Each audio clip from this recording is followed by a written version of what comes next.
I have had many Christians, and I assume with good intention, come up to me and ask me certain questions or make certain remarks. These are the top 10 common remarks and questions that I get, and I would like to answer for my brothers and sisters in Christ.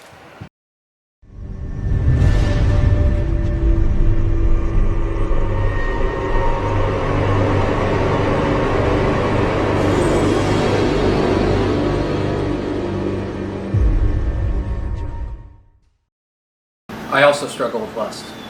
I don't know how you can compare your objectification of a human being to my romantic desire of taking care of someone, of wanting to be there when they're sick, to live a life with them, and a whole bunch of other things that couples do in a romantic sense. It's not just about sex. So to say that you struggle with lust shows that you don't understand what I am trying to say or where I'm coming from when it comes to LGBT issues.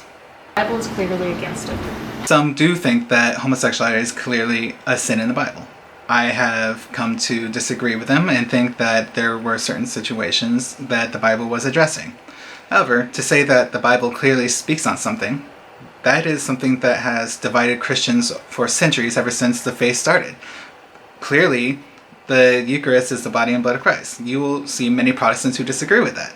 Or, the Bible clearly taught that slavery was okay. However, you won't find many Christians who will basically defend that teaching, and before it was okay, but now we've all agreed that it is a huge sin and that it is never okay to own another human being. Why did you choose this lifestyle? A common misconception is that there is a gay lifestyle. I don't know what that lifestyle would entail. If you're talking about promiscuity, clubbing, and everything, heterosexuals do that, and no one calls it a straight lifestyle. So I did not choose a gay lifestyle. I chose to embrace my homosexuality and I chose not to hide it. But there is no lifestyle that comes along with being gay, just as there's no lifestyle being black. And I am also black. What if you go to hell for acting on it? I do think about what would happen if I do act on it. And I had to spend a lot of time studying and praying and searching for the answer. In the end, I've come to find that Christianity is not about being paranoid of going to hell or not. It's about giving your life over to Christ. And through my personal studies and through my personal walk with God, I have no fear of going to hell if I act upon it. In fact, I find it to be good, and that is going to actually help me improve my relationship with God. Why do you have to be so open about it? I am open about my sexuality because it is part of who I am. It helps define how I relate to people, especially in a romantic sense. I mean, when you talk to your friends, your coworkers, and everyone, they want to know, who do you date? What do you like? Etc. It helps bond people. So why would I hide something that is allowing me to grow closer friendships and relations with other people? It is not something for me to be ashamed of at all. Is this your cross to carry? I have to disagree that being gay is my cross to carry. I would say having to face a society that was really unaccepting, having to face a church that was unaccepting, having to face a lot of people who dislike me based on that one aspect of myself was a burden to carry, especially holding on to the faith and hope that I have in Christ. So, no, being gay is not my cross to carry. You just don't properly understand church teaching.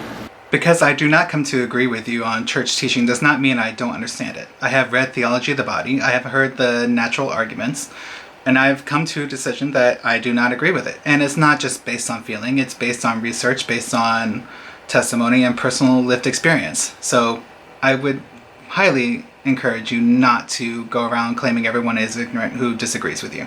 Your same-sex attracted can follow church teachings. I have a lot of respect for my brothers and sisters in Christ who are LGBT but choose to follow church teaching when it comes to celibacy. I completely disagree with them.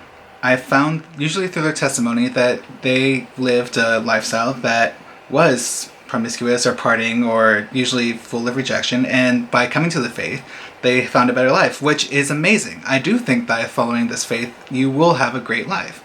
But that doesn't negate the fact of being gay as the cause of all the problems that they had in their life. All it meant is that they were attracted to the same sex, and I'm sorry that they had such a hard time in their life, but I am also extremely happy that they have found joy and comfort in the faith, as I do. But we have different outcomes about what it means to be gay.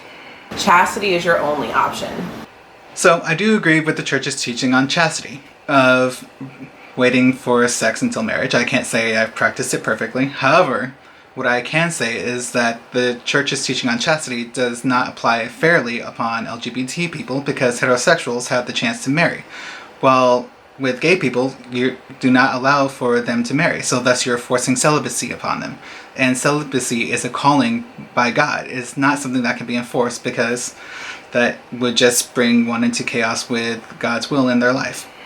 What if you're wrong? What if the Mormons are right? I can't spend my life wondering what if I'm wrong and always second guessing everything. I do believe in constantly searching for truth and always questioning things to make sure that I am following the right path, but in the end, there are going to be many things I'm wrong about when I die. All I can depend on is God's mercy and grace at the end.